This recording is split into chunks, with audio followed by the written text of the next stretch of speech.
நற்செய்தி வாசகம். மணமகன் தங்களோடு இருக்கும் வரை மணவிருந்தினர்கள் துக்கம் கொண்டாட முடியுமா?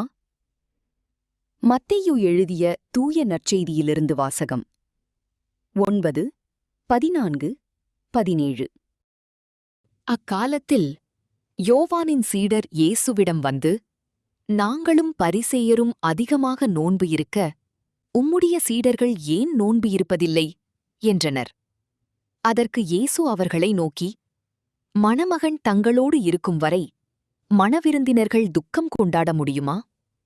மணமகன் அவர்களை விட்டு பிரிய வேண்டிய காலம் வரும். அப்பொழுது அவர்களும் நோன்பிருப்பார்கள்.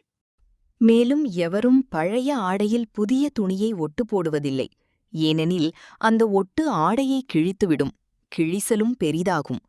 அதுபோல பழைய தோற்பைகளில் புதிய திராட்சை மதுவை ஊற்றி வைப்பதில்லை. ஊற்றி வைத்தால் தோற்பைகள் வெடிக்கும், மதுவும் சிந்திப்போகும், தோற்பைகளும் பாழாகும். புதிய மதுவை புதிய தோற்பைகளில்தான் ஊற்றி வைப்பர். அப்போது இரண்டும் வீணாய் போகா என்றார். ஆண்டவரின் அருள்வாக்கு.